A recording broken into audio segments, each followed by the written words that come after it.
Shalom alaikum Beshem Hamasyah. Shalom. Salam sejahtera untuk saudara-saudara sekalian dalam Kristus.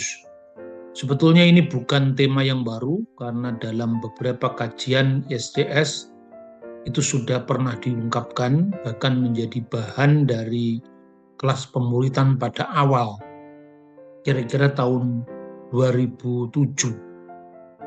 Jadi membahas mengenai Konsili Oikumenis pertama yang diadakan di kota Nikea. Nikea itu sekarang di Turki modern namanya İznik. Saya hanya mengubah judul dan menyesuaikan dengan apa yang sedang dipikirkan dan lebih banyak diviralkan pada akhir-akhir ini. Saya memberi judul pada presentasi ini Nikea 325 Riwayatmu Dulu, menyingkap konspirasi buta sejarah anti konsili Nikea. Dan menariknya konsili ini tidak hanya disalahpahami oleh orang di luar kekristenan, tapi mulai diserang atau orang Kristen menyerang dirinya sendiri mengenai sejarah gerejanya, sejarah perumusan imannya. Nah, saudara-saudara, kota Nisea itu sekarang disebut sebagai İznik. Ternyata ada Hagia Sophia yang lain selain yang ada di Konstantinopel sebagai pusat dari gereja Ortodoks Yunani pada masa yang dulu terakhir ditaklukkan oleh Islam. Nama gerejanya yang sangat bersejarah itu adalah Hagia Sophia. Ternyata ada Hagia Sophia yang lain yang juga menjadi masjid, yaitu tempat di mana pada bulan Mei sampai bulan Juli tahun 325 di kota inilah digelar untuk pertama kalinya oleh gereja yang satu, kudus, Katolik dan Apostolik dalam menjawab ajaran sesat dari Arius yang menyangkal kekekalan Yesus sebagai putra atau firman Allah. Jadi bukan sekedar dahulu Dan Brown pernah menulis buku yang menghebohkan di dunia populer dengan judul bukunya The Da Vinci Code yang menuduh bahwa ketuhanan Yesus itu merupakan hasil dari sebuah putusan yang dipaksakan oleh Kaisar Konstantin, di mana mula-mula Yesus hanya seorang yang fana.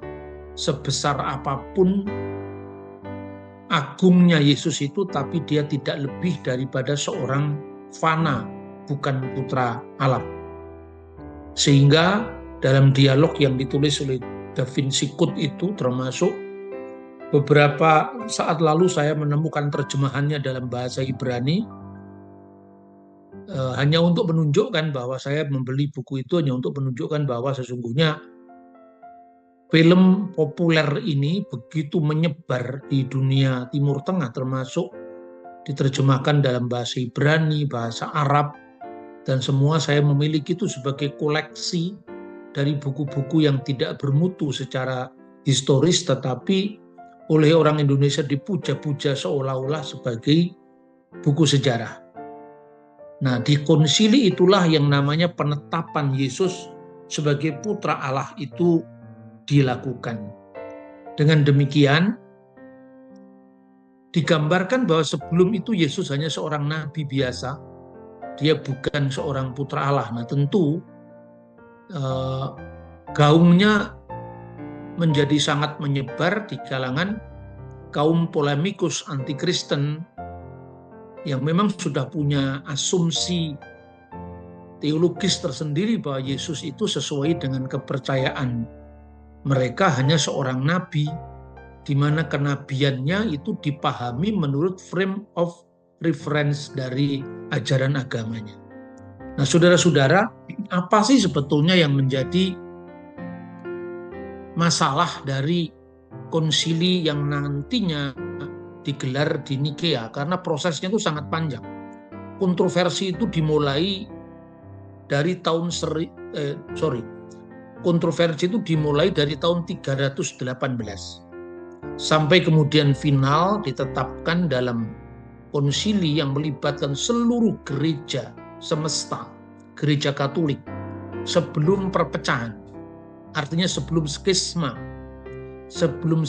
antara gereja-gereja non-Kalsedonia dan gereja Kalsedonia tahun 451 sebelum skisma besar antara Roma dan Konstantinopel, gereja barat dan timur tahun 1054, dan juga bukan baru terjadi pada saat reformasi Protestan tahun 1517. Konsili Nikea, konsili Konstantinopel, konsili Efesus itu adalah konsili oikumenis yang diakui semua gereja. Jadi artinya kalau sekarang ini baru ada orang-orang modern menolak keberadaan konsili itu, ya sebetulnya dipertanyakan, lalu asal-usulnya dari mana? Kalau bukan dari Arius, ya dari mana lagi? Nah, apa yang mau disalahpahami oleh orang-orang modern itu sesungguhnya sudah pernah terjadi pada abad keempat, ketika Arius mengatakan bahwa firman itu diawali oleh waktu.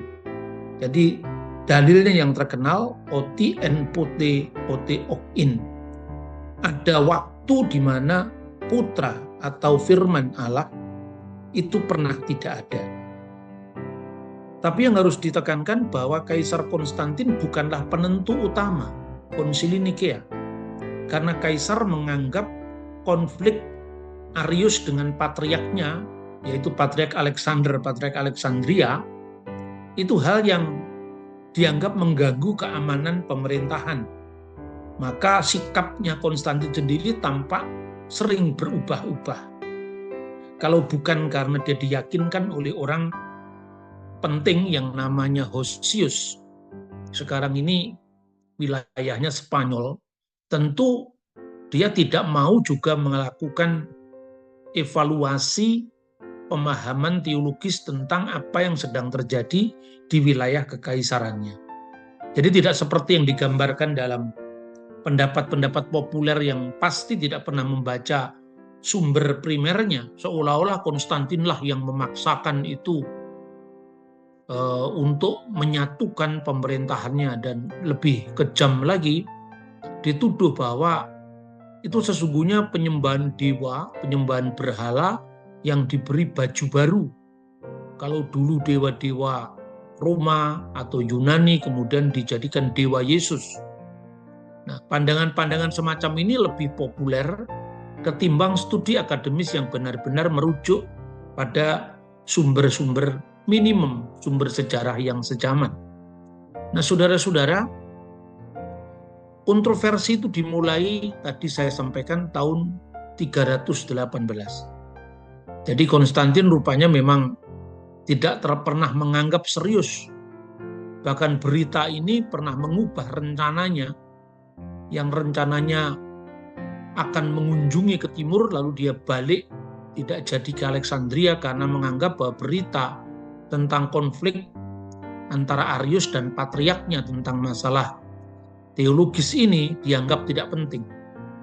Kemudian kita bisa menemukan bagaimana catatan sejarah akhirnya bisa dirunut satu demi satu, di mana Konstantin, kaisar saat itu, mengirim Hosius untuk melakukan investigasi tentang apa yang diperdebatkan antara Arius dan patriarknya.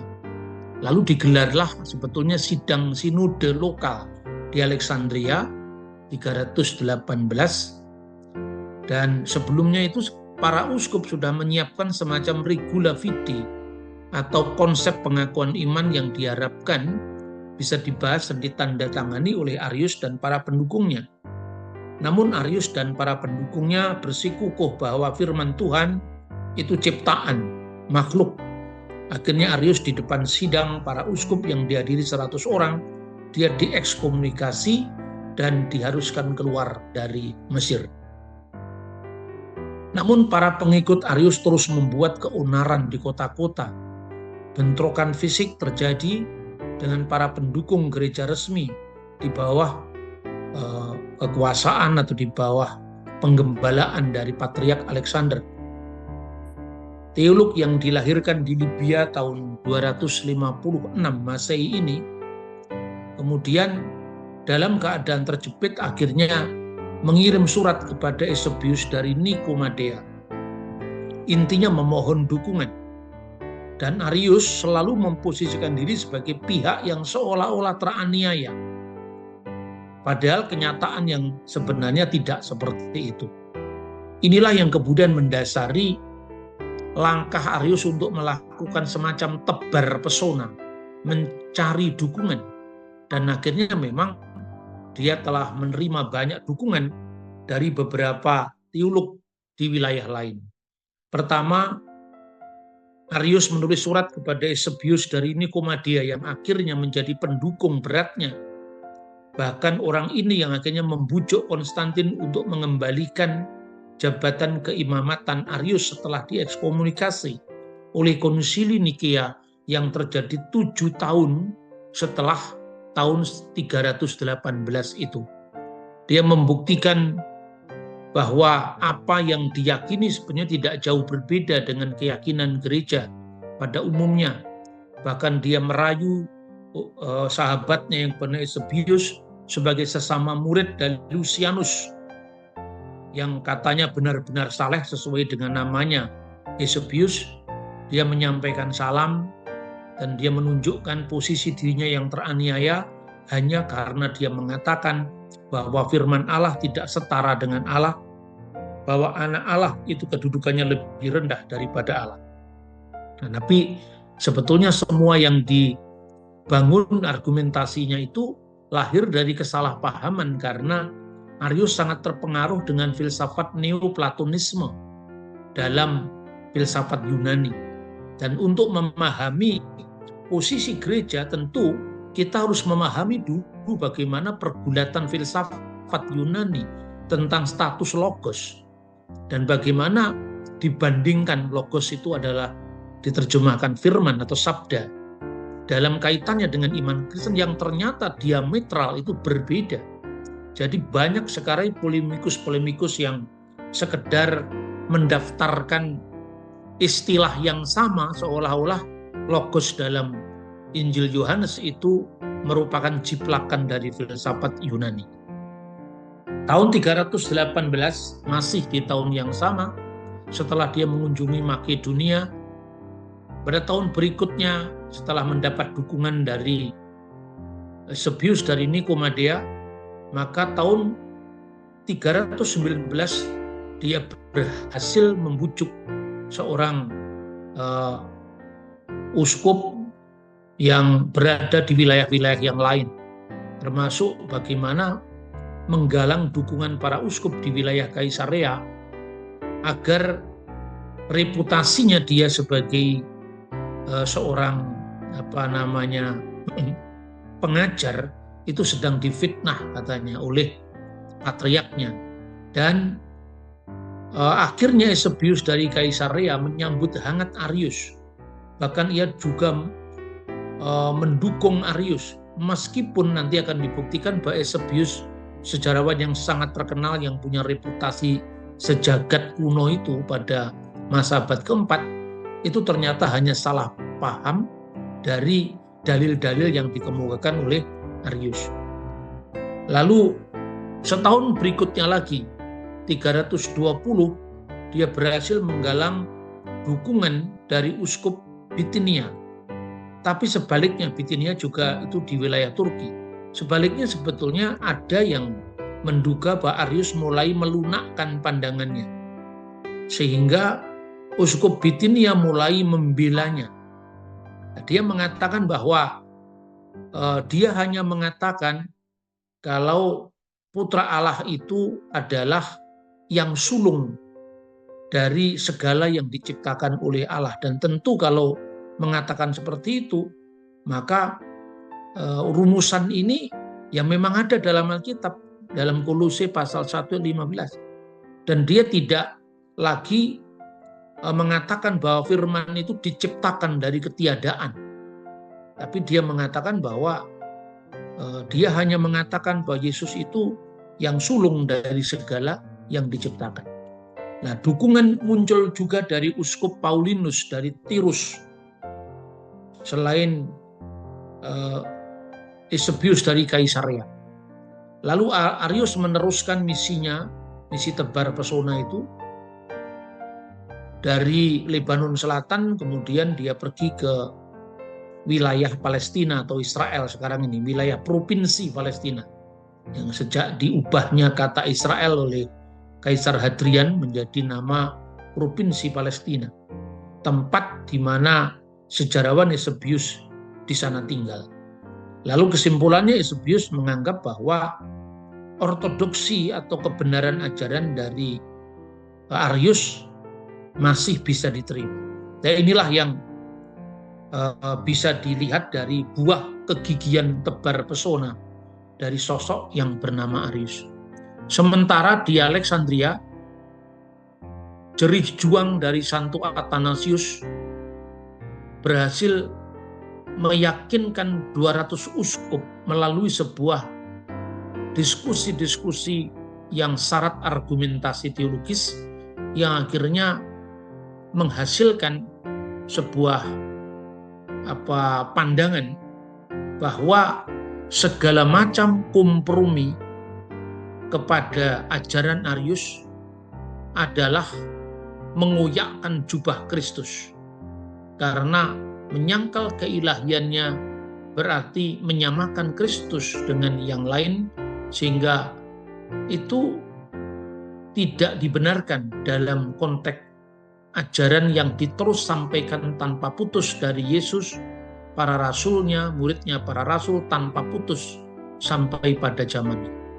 Dan sehingga apa yang dihasilkan dalam kesimpulan teologis yang dilakukan melalui diskusi panjang dari 200 uskup itulah yang membuat akhirnya Hosius sebagai orang yang diutus Konstantin juga meyakinkan kepada dirinya bahwa kompromi terhadap Arius dan sekutunya benar-benar merupakan tindakan yang tidak selaras dengan ajaran para rasul. Nah, akhirnya sebetulnya gereja sudah cukup memberikan ruang kepada Arius untuk mempertahankan pandangannya. Itu dibuktikan sebelum konsili di kota Nikea. Ada prakonsili, jadi semacam prakongres. Jadi diadakan pada bulan Mei awal tahun 325 di kota Antioquia. Sekarang Turki modern, dulu Syria Raya.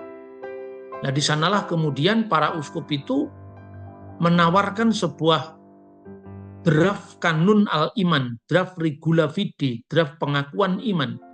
Kira-kira bunyinya, dalam diktum tentang kristologi dan percaya kepada satu Tuhan, Yesus Kristus satu-satunya putra yang dilahirkan bukan dari ketiadaan, bukan ex nihilo, artinya bukan ciptaan, melainkan yang berasal dari Sang Bapa. Firman itu kekal dan selalu ada, bahkan bukan citra dari kehendak atau apapun selain dari ousia dari Sang Bapa. Nah, disinilah mulai kata ousia muncul. Kata ousia itu sesungguhnya kata yang juga dijumpai dalam bahasa Yunani. Nah, maka kalau disimpulkan sejak awal, sebetulnya umat Kristiani sudah memiliki vocabulary teologis yang diakibatkan karena kedekatan gereja dengan dunia modern saat itu. Karena apa, saudara-saudara? Sebelum munculnya gereja Kristus, kurang lebih 300 tahun panggung sejarah sudah dipersiapkan dengan pemikiran Yunani yang saat itu sangat menyebar ke seluruh dunia dan kira-kira menjadi gaya hidup saat itu. Karena kalau orang Yahudi itu hanya menghendaki tanda, kata Paulus, orang Yahudi itu menghendaki tanda. Tanda itu artinya cara berpikir yang konkret, melihat bukti, misalnya mujizat, ya. Maka dari kata ot itu dalam bahasa Ibrani, jamaknya otot, kemudian diterjemahkan dalam bahasa Aramaik atta, yang kemudian menjadi bahasa Arab ayat. Ayat itu artinya tanda-tanda, bukti-bukti, selain diartikan sebagai bagian dari teks kitab suci. Tetapi orang Yahudi menghendaki tanda, orang-orang Yunani mengejar hikmat atau mencintai hikmat. Kata mengejar hikmat ini di dalam 1 Korintus pasal 1 ayat 22 itu sophia seteusin. Sesungguhnya itu satu ungkapan yang paralel dengan philosophia. Jadi mengejar hikmat juga berarti philosophia, mencintai hikmat. Maka dari kata philosophia itu sejak zamannya Pythagoras, Demokritus itu diperkenalkan sebagai reaksi dari orang-orang Yunani yang merasa sebagai pemilik hikmat dan penemu hikmat, yaitu para Sophites. Dari reaksi para Sophia ini, reaksi dari orang-orang yang merasa diri telah memperoleh Sophia ini, maka Demokritus, Pythagoras mengatakan tidak, manusia itu hanya pencari hikmat, pencari kebijaksanaan, pengejar kebijaksanaan, dan itulah filosofia. Nah, oleh karena itu kalau alam pikiran timur pada waktu itu menghadapi realitas itu hanya dengan bertanya, apa yang kita lakukan untuk Tuhan ketika Tuhan telah melakukan untuk kita? Orang Israel telah dibebaskan dari tanah Mesir. Lalu apa yang kita lakukan untuk Tuhan? Jadi pertanyaannya, apa yang kita lakukan itu tindakan etis. Orang Yahudi pada waktu itu belum memiliki filsafat seperti orang Yunani. Makanya orang Yahudi berpikir berbicara dengan Tuhan. Tetapi orang-orang Yunani, terlepas daripada kesimpulannya orang tidak sepakat, itu berbicara tentang Tuhan. Nah, dunia perjanjian baru sudah siap dengan itu. Makanya kalau kemudian Yohanes menggunakan istilah logos, karena logos itu sebelumnya sudah menjadi terjemahan Septuaginta dari Dabar Elohim, firman Elohim yang diterjemahkan logos, tentu berbeda dengan logos filsafat Yunani. Nanti di mana perbedaannya, justru inilah yang menarik pada perdebatan tentang Arius ini, saudara-saudara. Nah, lalu gereja memahami Allah itu esa, dan itu tentu warisan yang tidak bisa ditolak dari Yudaisme, karena kekristenan bagian dari Yudaisme. Selain Flavius Josephus berkata bahwa abad pertama itu ada orang Saduki, ada aliran Parisi, ada aliran Esseni, itu dalam aliran teologi. Tapi juga ada aliran politik seperti Selot, bagian dari garis keras Parisi, atau Herodian, bagian daripada kelompok Yahudi proslit, pengikut dan loyalisnya Herodes. Tapi juga ketambahan satu lagi dengan kelompok Nosrim, atau kelompok yang mengatakan diri Nesarim, pengikut Yesus orang Nazaret. Dan itulah orang Kristen Yahudi. Dan gereja kuno, orang-orang Yahudi yang menjadi Kristen itu terdiri dari dua kelompok. Ini disebutkan dalam Kisah Rasul pasal 6 ayat 1. Kelompok yang pertama disebut orang-orang Yahudi yang berbahasa Yunani. Dan itu adalah mereka yang merupakan orang-orang Yahudi yang biasanya berdiaspora dari Alexandria, dari Siprus, dari banyak wilayah di Asia Kecil ke Israel. Bahkan di kalangan 70 murid Yesus itu ada yang jelas berlatar belakang Yahudi diaspora. Seperti misalnya Stefanus, 70 murid itu misalnya Markus, misalnya Lukas, jelas-jelas mendapatkan pendidikan yang sangat terpelajar dari cara berpikir orang Yunani ini. Sementara 12 rasul itu berasal dari alam pikiran yang lebih praktis etis, seperti pikiran orang Yahudi.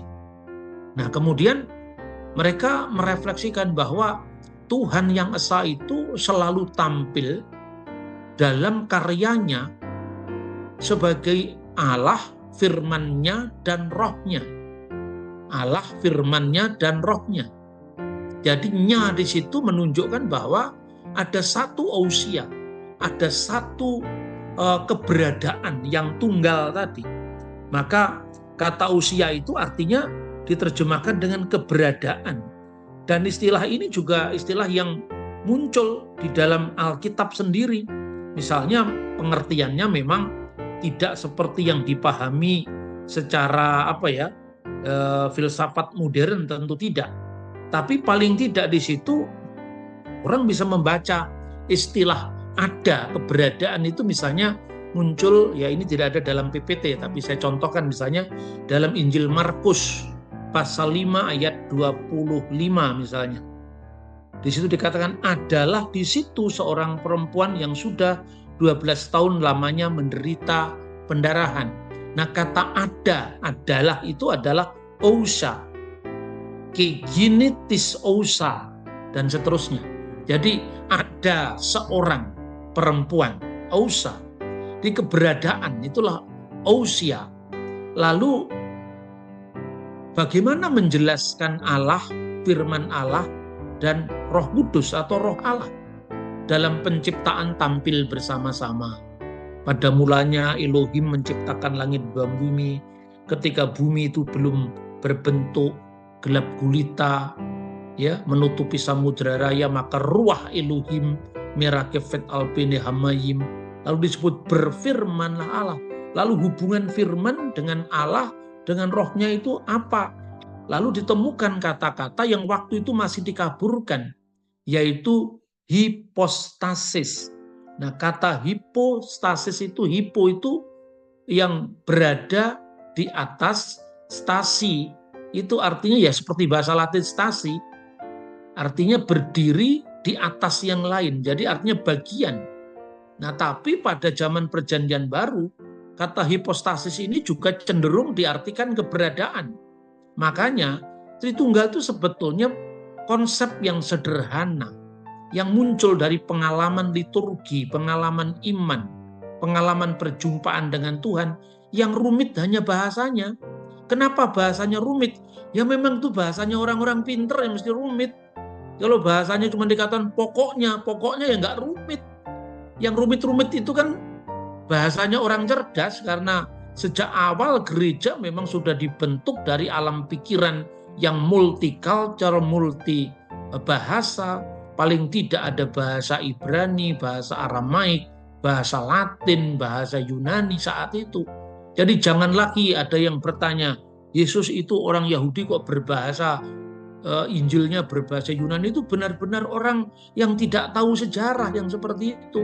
Sedangkan dalam dunia Perjanjian Baru sendiri dikatakan bahwa murid-murid yang menjadi anggota gereja di Yerusalem itu ada orang Yahudi yang berbahasa Yunani dan orang Ibrani. Orang Ibrani itu orang-orang Yahudi lokal yang berbahasa sehari-hari, bahasa Aram, dan berliturgi membaca kitab suci di dalam bahasa Ibrani. Nah, itulah kira-kira yang dilakukan oleh prakonsili. Jadi saya menambahkan latar belakang rumitnya perbincangan tentang siapakah Yesus itu. Maka tawaran atau konsep pengakuan iman itu, di mana Yesus Kristus itu berasal bukan dari ketiadaan, tapi dari Sang Bapa. Karena apa? Tentu firman-Nya Allah itu ya berasal dari Allah atau keluar dari Allah, bukan dari ketiadaan. Sebab kalau firman itu muncul dari ketiadaan, ini bertentangan dengan apa yang dipahami oleh orang Yahudi sendiri tentang penciptaan dari tidak ada. Nah, kalau firman itu muncul dari ketiadaan, berarti firman itu kan diciptakan. Maka logika yang menyederhanakan logika yang dipikirkan oleh para bapak gereja waktu itu, lalu kalau firman itu diciptakan, jadi jangan ngomong putra dulu, karena putra atau anak itu kan kiasan dari firman, ya. Tapi kita bicara dulu tentang firman. Nah, firman itu kan tidak mungkin diciptakan karena Allah menciptakan oleh firman-Nya. Nah, yang begini enggak usah harus by word atau true word, itu kan pikiran orang saksi Yehova modern. Zaman kitab suci, asalkan kata oleh dan melalui itu tidak dipahami dalam pengertian melalui seperti makhluk menciptakan, itu tidak ada masalah gitu loh saudara-saudara. Tapi konsep ini kemudian ditolak oleh 3 orang yang muncul pada prakonsili di Antioquia itu. Satu yang bernama Theodorus dari Laodikia, lalu Narsisus dari Neronias, dan ketiga Eusebius dari Kaisaria. Gemparlah seluruh jagat pemikiran Kristen saat itu. Karena apa? Karena Eusebius, penulis sejarah yang sangat masyhur itu, ternyata jatuh kepada ajaran Arius. Namun betapa sangat tolerannya gereja saat itu, tidak seperti yang digambarkan oleh orang-orang yang miskin literasi yang mengatakan pinjam tangan kaisar dan seterusnya itu.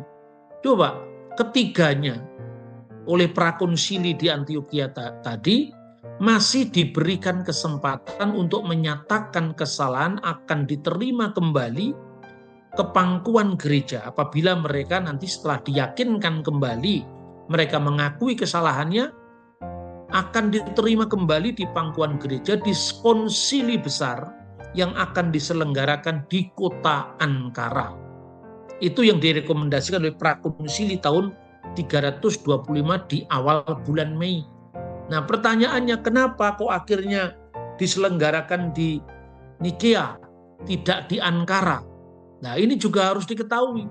Konsili tidak jadi diadakan di Ankara karena di mata Kaisar Konstantin, Ankara itu kota yang kurang netral. Mengapa? Karena Marcellus, uskup Ankara itu dianggap anti-Arian yang ekstrim. Anti-Arian yang ekstrim, jadi anti-Arius. Jadi Kaisar masih menginginkan kaum Arian moderat itu diakomodasi dalam konsili.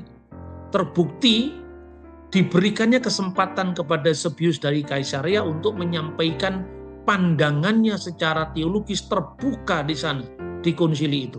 Pertimbangan kedua, konsili Nikea diadakan di Nikea itu karena Nikea itu adalah istananya Konstantin pada saat musim panas.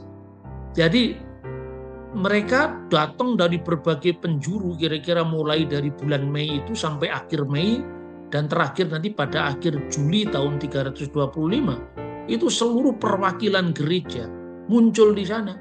Karena apa? Pertama, lebih mudah untuk menjangkau, karena itu istana musim panasnya Kaisar.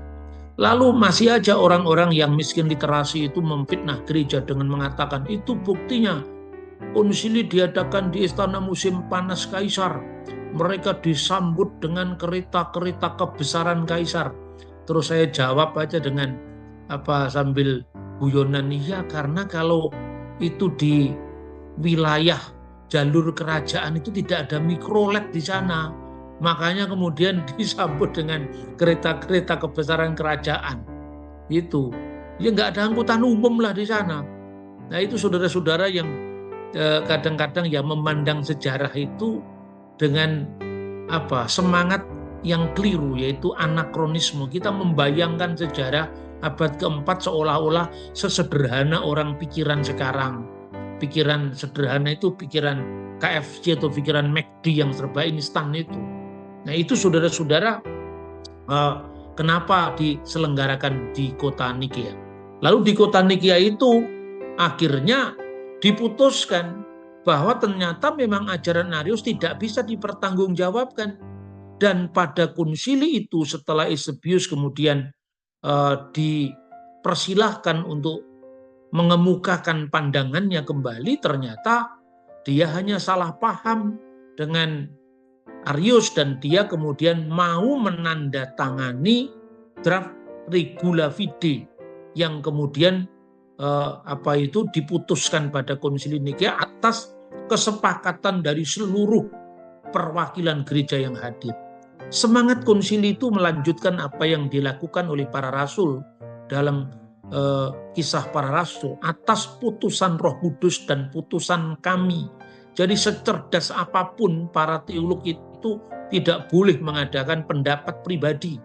Ini berbeda ketika gereja di abad-abad pertengahan karena bersamaan dengan individualisme dan liberalisme, semua bebasnya. Ya, itu saudara-saudara. Kemudian apa yang kira-kira mendasari Eusebius pernah mendukung Arius? Itu gara-gara ini. Coba bandingkan dua pengakuan iman lokal ini. Jadi saudara-saudara, setiap gereja dulu itu punya pengakuan iman lokal. Nah, pengakuan iman lokal itu adalah hasil ekspresi teologis, permenungan teologis dari gereja setempat yang menghayati imannya. Karena kan kredo itu muncul setelah adanya pengalaman iman. Nah, pengalaman iman masing-masing gereja itu dalam keterbatasan dan konteksnya masing-masing kemudian dirumuskan. Maka kemudian ada pengakuan iman Kaisarea, ya, ada pengakuan iman Roma. Pengakuan iman Roma itulah yang sekarang dikenal dengan pengakuan iman rasuli, yang pendek itu. Nah, pengakuan iman Kaisarea, pengakuan iman rasul itu dulu menjadi salah satu pertimbangan, bahan pertimbangan dalam konsili oikumenis. Tapi pengakuan iman gereja yang universal ya pengakuan iman Nikia Konstantinopel itu. Pengakuan iman rasuli tidak salah, tapi tidak jelas dan tidak detail. Makanya mungkin saja orang saksi Yehova atau Unitarian suruh baca pengakuan iman rasuli, mau juga karena cuma dikatakan dan percaya akan Yesus Kristus Tuhan kita, anak Allah yang tunggal. Tidak ada ungkapan dilahirkan dari Bapa sebelum segala abad, kan nggak ada.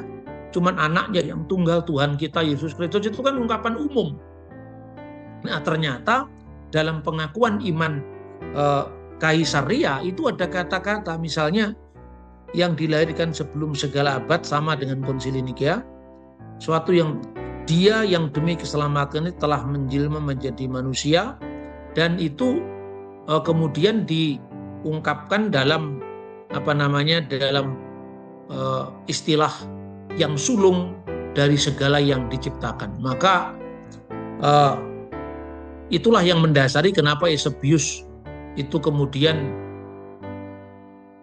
mendukung Arius. Tapi ternyata setelah dijelaskan dalam konsili yang dihadiri banyak wakil gereja di seluruh dunia waktu itu, maka akhirnya Eusebius mencabut pendapatnya karena berdasarkan kesamaan atau kemiripan antara pengakuan iman lokal di gerejanya yang mencantumkan kata-kata yang sulung dari segala yang diciptakan. Itu kan bisa bermakna dua. Yesus itu yang sulung dalam pengertian dia bagian dari ciptaan, tapi juga bisa dikatakan yang sulung di situ adalah yang terutama dari segala yang diciptakan, seperti terjemahan Lembaga Alkitab. Nah, tapi oleh kaum Arian dipahami yang sulung dari segala yang diciptakan itu artinya bagian dari ciptaan, tapi yang sulung gitu. Nah, itulah akhirnya selesai apa yang dituliskan. Arius akhirnya dianatema, dinyatakan sesat, ya. Kemudian dia harus menerima resikonya, ya. Buku Arius Thalia dibakar. Hanya satu buku itu yang dibakar sebagai simbol penolakan terhadap ajaran Arius, dan tidak pernah ada pembakaran Alkitab yang sering dituduhkan, karena Alkitab itu varian-varian teksnya sampai sekarang masih terpelihara. Sejak abad keempat itu, Kodeks Vatikanus, kenapa pada halaman perempuan yang berbuat zina itu kosong. Pada Yohanes pasal 8 itu, dalam Kodeks Vatikanus itu, kenapa misalnya bagian dari akhir Injil Markus itu pasal 16 itu hanya berakhir di ayat 8, ayat 9 sampai 20 kosong, tapi ada bekas catatan di situ, ada bekas tulisan di situ, langsung kemudian Evangelion katam Lukan, jadi Injil menurut Lukas, tapi ada halaman yang kosong. Kenapa? Ya, itu sebenarnya bagian dari studi kritik teks. Jadi tidak bisa kemudian gara-gara tidak cocok dengan pemahaman kita, lalu kita mengutuk Kodeks Vatikanus, Kodeks Alexandrinus, dan memutlakkan Kodeks Bizantin. Itu tidak bisa seperti itu. Karena justru ya kalau yang kita tuduh salah itu ternyata salah. Kalau yang benar, gereja kan dengan jujur mengajarkan. Makanya lembaga Alkitab mencantumkan misalnya doksologi dalam doa Bapa Kami yang itu tidak ada di dalam naskah tertua, tapi dicantumkan dalam tanda kurung yang bersifat persegi itu. Nah, tapi tidak cukup hanya membandingkan teks, saudara-saudara.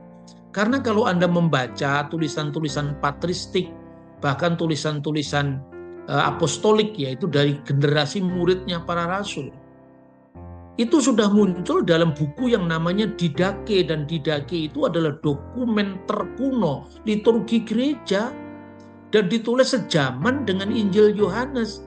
Jadi bukan sekedar teks dibandingkan dengan teks, tapi konteks sejarahnya, warisan apostolik dari bapak-bapak gereja.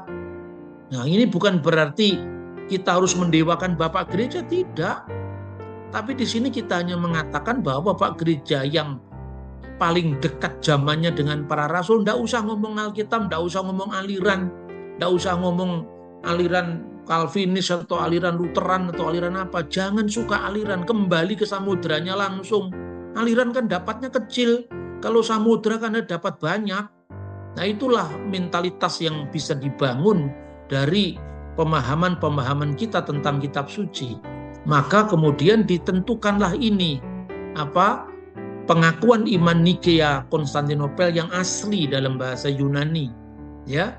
Nah, lalu di sini yang saya tulis dalam background hijau itu sebetulnya kutukan atau anatema terhadap Arius, di mana kata hipostasis dan ousias itu masih disamakan. Jadi di sini belum muncul misalnya istilah-istilah yang nanti menjadi istilah baku dalam Tritunggal, misalnya mia ousia tres hipostasis, satu ousia dalam 3 hipostasis. Itu belum muncul pada tahun 325, sebab kata ousia dan kata hipostasis itu masih dimaknai kurang lebih sejajar gitu. Jadi penamaan, pemilihan vocabulary, pemilihan terma-terma teologis itu seiring dengan perkembangan. Tetapi substansi ajarannya tidak berkembang. Substansi ajarannya memang berasal dari pengalaman iman para rasul yang antara lain tertulis dalam kitab suci. Itu lebih jelasnya kita bisa melihat semua yang tercatat dalam pengakuan iman Nikea Konstantinopel. Ini kalau kita sok-sokan Alkitab, semua ini bisa kita lacak dari kitab suci. Aku percaya akan satu Allah. Ya, Markus pasal 12 ayat 29, Ulangan pasal 6 ayat 4. Ya, satu Allah, yaitu Bapa. 1 Korintus pasal 8 ayat 4. Nah, nanti salah paham lagi kalau dikatakan yaitu Bapa, berarti putra bukan Allah, ya jika salah paham lagi. Ya, maka kita mesti intinya gini ya. Orang belajar itu mesti dengan rendah hati, jangan sombong. Jadi kalau Anda baru tahu sekelumit kemudian ngomongnya buanter, ngomongnya keras, kalau benar kalau salah kan ngisin-ngisin, malu-maluin itu. Perhatikan, ini apa yang dikatakan dalam pengakuan iman ini. Kemudian Bapa yang Maha Kuasa, Khalik langit dan bumi, semua bisa dilacak dalam kitab suci. Kejadian 1 ayat 1, yang kelihatan, yang tidak kelihatan, Kolose pasal 15, 16 dan seterusnya. Dan kepada satu Tuhan, 1 Korintus pasal 8 ayat 6. Putra Allah, Markus pasal 1 ayat 1, inilah permulaan Injil Yesus Kristus Putra Allah, atau Putra Tunggal Allah yang satu-satunya lahir dari Bapa, monogenes patros misalnya, dari Yohanes pasal 1 ayat 14 ayat 18, yang keluar dari ousia sang Bapa. Kata ousia itu dilakukan oleh para bapak konsili. Meskipun kata usia dalam Injil Markus tadi tidak berhubungan langsung diterapkan untuk Allah, tapi kan keberadaan artinya. Ini mirip ya, dalam semua agama pergulatan semacam ini ada.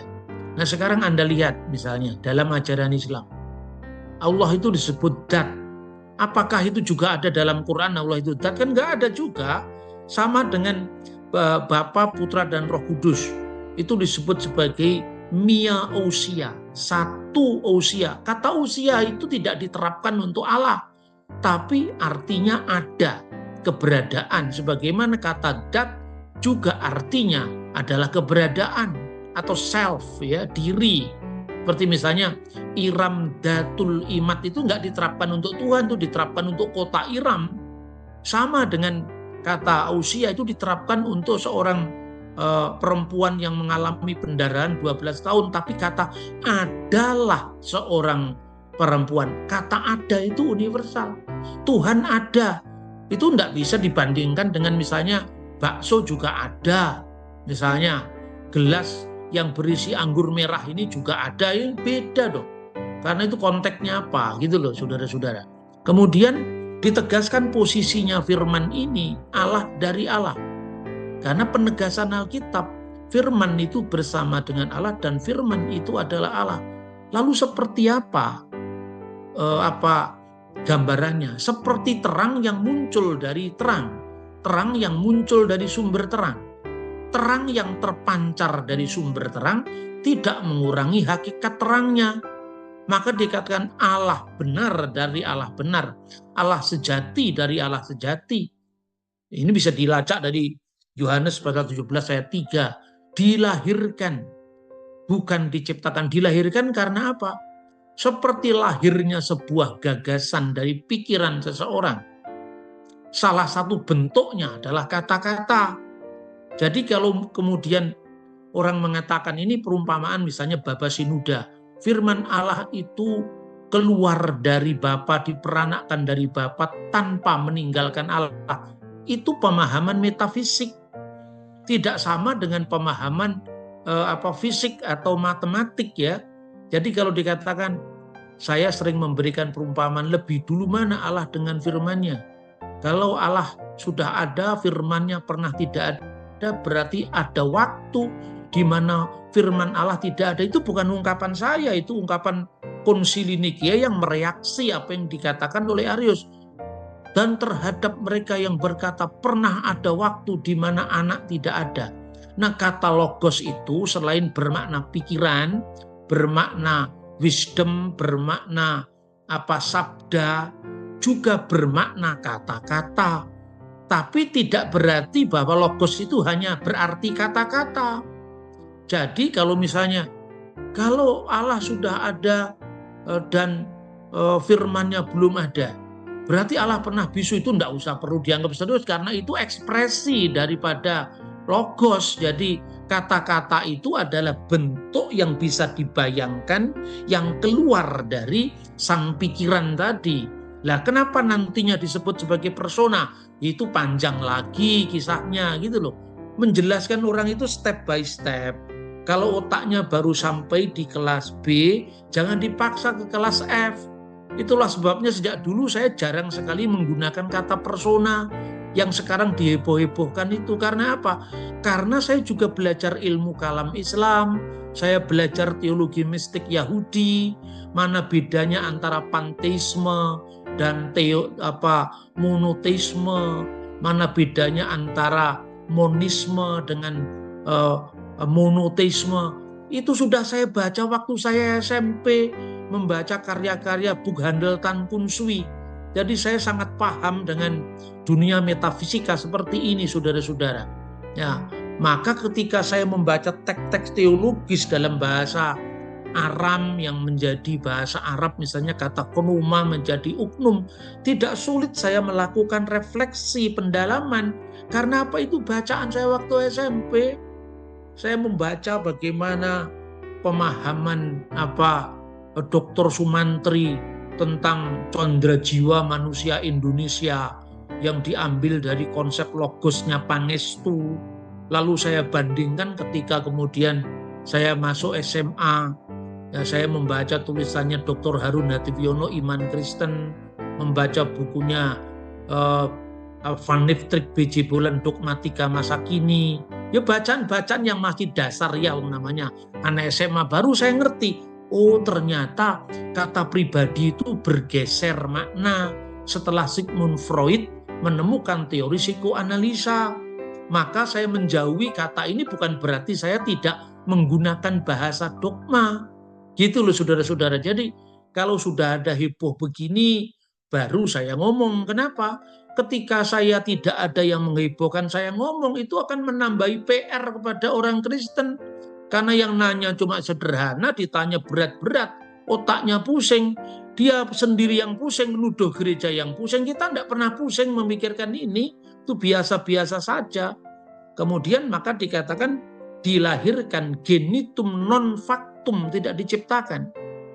Dilahirkan artinya sebelum dia keluar dari Allah, sebelum firman itu mijil saking Gusti ingkang moho langgeng, dia sudah langgeng dalam diri Allah. Mijile sabdo langgeng saka Gusti Allah kang moho langgeng ing zaman kelanggengan. Ini hanya orang-orang yang bacaannya bagus saja, yang kaya literasi, yang ngerti bahasa seperti ini. Ya, makanya sebetulnya saya kadang-kadang lebih enak kalau ngomong sama orang kebatinan Jawa itu loh. Lebih paham ketika bicara bahasa metafisika ketimbang bahasa orang-orang modern yang sombongnya tidak ketulungan itu, saudara-saudara. Nah, kemudian tidak diciptakan karena tidak mungkin firman itu diciptakan. Maka inilah pergulatan gereja waktu itu. Ini kan mirip saja dengan pergulatan umat Islam yang mengatakan bahwa Al-Quran itu sebagai kalam Allah tidak diciptakan. Ya, goirul makhluk, ini mirip. Saya tidak mengatakan sama loh, mirip kan. Jadi artinya ini rumit ya. Serumit itu pula ilmu kalam ketika berbicara tentang hubungan Allah dengan sifat-sifatnya. Seperti itu loh saudara-saudara. Makanya jangan suka ngurusi agama orang lah. Kita urusi agama kita sendiri. Ya, kemudian sehakikat dengan Bapa lah, ini kata homoousios itu mulai muncul di situ. Jadi setara, musawin dalam bahasa Arabnya itu, sawe dalam bahasa Aramaiknya, dengan ousia sang Bapa. Jadi dengan hakikat sang Bapa, dengan keberadaan sang Bapa itu tadi. Kemudian inilah yang kemudian nanti juga diperdebatkan lagi, dan yang selanjutnya itu hal yang sifatnya tidak sulit dipahami, karena itu bicara tentang kristologi setelah firman menjadi daging, kemudian dia wafat, disalibkan, dilahirkan oleh anak darah Maria, sampai naik ke surga dan akan datang kembali menghakimi orang hidup dan mati. Itu tidak sulit dipahami. Tapi yang sulit itu kan bagaimana ketika firman menjadi manusia, nanti hubungan kemanusiaannya dengan Yesus sebagai firman itu seperti apa. Baru kemudian yang terakhir, kami percaya akan Roh Kudus. Belum dijelaskan Roh Kudus itu apa hubungannya dengan Bapa, apa hubungannya dengan Putra. Dan tidak juga Anda harus mengatakan, jadi pernah gereja itu hanya percaya Dwitunggal, bukan Tritunggal. Lewung dari sebelum Konsili Nikia sudah ada kata Trinitas kok dalam bahasa Yunani. Sebelum Tertulian itu ada kata Trinitas itu, yang mengungkapkan adalah patriark dari gereja Antioquia. Itu patriark yang ketujuh dari gereja Antioquia. Namanya Mar Theophilus al-Antaki. Jadi Theophilus dari Antioquia. Itu penggantinya Rasul Petrus sebelum Rasul Petrus pergi ke Roma. Jadi Petrus itu menjadi patriark pertama Antioquia sampai kira-kira tahun 54, kemudian tahun 53-54 itu digantikan oleh Euvodius sampai tahun 68, kemudian digantikan Ignatius dari Antioquia, dan buku Ignatius sekarang ditemukan 7 dokumennya, lalu diganti oleh Heron pertama, lalu kemudian diganti oleh Patriark Cornelius, ya, sampai tahun 154, lalu Heron kedua, baru Theophilus itu adalah patriark ke-7. Disitulah dia kemudian mengungkapkan istilah triados. Triados itu disebutnya sebagai Allah, firman-Nya, dan roh kebijaksanaannya. Jadi dikatakan itu adalah tonteon, kemudian logos auto, supias auto. Jadi supias itu kebijaksanaannya, maksudnya roh kebijaksanaannya, karena dia sedang mengutip Mazmur pasal 33 ayat 6. Nah, dari kata triados itu nanti kemudian diterjemahkan ke dalam bahasa Latin, Trinitas oleh Tertullian. Nah, kemudian kata itu juga kemudian dikenal di gereja-gereja wilayah timur Yerusalem dan wilayah selatan Yerusalem yang berbahasa Aramaik, kemudian diterjemahkan Tlita-yuta atau Tlito-yuto, Tlito-yuto kadisto atau Tlita-yuta kadista, yaitu Tritunggal Maha Kudus, Holy Trinity. Nah, disitulah kemudian kata-kata bagaimana pengalaman gereja, pengalaman umat Tuhan dalam penciptaan Elohim, Ruah Elohim, Dafar Elohim muncul. Oleh firman Tuhan langit dijadikan, oleh ruah dari mulutnya segala bala tentaranya. Nah, di sini ada ruah, ada Dafar, ada Elohim. Berarti di sini Tritunggal dalam kitab suci. Lalu dalam liturgi misalnya berkat Harun diucapkan 3 kali, Trisagion kudus, kudus, kudus juga 3 kali. Kenapa tidak 4, kenapa tidak 5? Nah, inilah yang dikatakan oleh Rasul Paulus, rahasia yang didiamkan selama berabad-abad akhirnya disingkapkan ketika Yesus mengatakan, baptiskanlah mereka dalam nama bentuk tunggal, Bapa, Putra, dan Roh Kudus. Berarti di dalam Bapa, Putra, dan Roh Kudus itu satu subjeknya, karena nama dalam bahasa orang-orang Semitik itu adalah pribadi yang dinamakan itu atau sosok yang dinamakan itu. Maka kalau orang mati kehilangan nama, cari popularitas, cari nama gitu loh, saudara-saudara. Ini sebetulnya tidak sulit kalau kita mau rendah hati memahami kebenaran. Lalu anatema itu bunyinya seperti apa? Sedangkan tentang mereka yang berkata, pernah ada waktu di mana dia, maksudnya anak firman, belum ada. Sebelum dia dilahirkan dia tidak ada. Atau anak firman itu berasal dari tidak ada, kemudian menjadi ada. Dan juga mereka yang menyangkal bahwa putra Allah memiliki, ya ini, hipostasis atau ousia selain daripada Allah. Itu kata hipostasis dan ousia itu masih dijadikan satu di situ. Jadi muncul kata hipostasis dan kata ousia. Hipostasis itu muncul bersama ousia, bersama-sama dalam anatema terhadap Arian, sementara kata ousia sudah muncul pada teks pengakuan iman yang di atasnya, di mana anak itu ditegaskan humusion dengan sang bapa, yaitu satu hakikat ya dengan usia bapa. Nah, itu saudara-saudara. Lalu kita bisa melihat bahwa fitnah terhadap gereja itu luar biasa. Seolah-olah Arius itu didukung, seolah-olah gereja itu sama Athanasius didukung oleh kaisar sehingga Arius dianiaya. Nah, padahal Athanasius juga pernah dibuang ke Galia atas fitnah siapa? Fitnah pendukungnya Arius. Nah, kemudian gereja Alexandria pernah kosong sehingga kepatriakannya dilakukan oleh Makarios, yang kemudian oleh Kaisar Konstantin dipaksa untuk mengembalikan jabatan keimamatan Arius, tapi dia tidak mau. Nah, itu sejarahnya saudara-saudara. Jadi yang dianiaya bukan Arius saja, tapi Athanasius juga pernah mengalami pembuangan, bahkan lebih sering disalahpahami dan dibuang ketimbang Arius yang cuma 1 kali. Tahun 135 tampaknya belum tuntas apa yang dihasilkan dalam konsili itu, sehingga menyisakan ketidakpuasan dari orang-orang pendukung Arian. 10 tahun berikutnya, yaitu tahun 336, Sinode para uskup yang pro-Arius diselenggarakan, dihadiri beberapa perwakilan barat, karena di barat itu pengaruh Arius menyebar luas. Dalam sidang di Konstantinopel, uskup Marcellus yang menolak paham Arian diasingkan. Sebaliknya rumusan iman Arius dibacakan dan diterima melalui mulut dan tangan kaisar. Coba bayangkan, ini bukan hasil konsili universal, dipaksakan lewat mulut dan tangan kaisar. Sementara konsili Oikomenes Nikia itu bukan kaisar, tapi kesepakatan seluruh gereja yang hadir. Jadi ini tidak demokratis karena hanya diputuskan oleh beberapa uskup pendukung Arius lewat mulut dan tangan kaisar. Karena itu kemudian Kaisar menekan tahta suci Alexandria yang tadi sementara dijabat oleh Makarius, sementara Athanasius dibuang ke Galia tadi. Kemudian Konstantinopel siap menerima Arius. Jadi Minggu pagi di Basilika Gereja Konstantinopel tahun 336.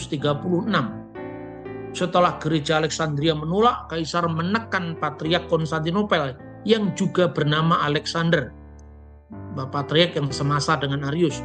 Namanya sama dengan patriark yang digantikan oleh Athanasius. Jadi kenapa Konstantinopel? Konstantinopel itu dianggap lebih besar daripada Alexandria.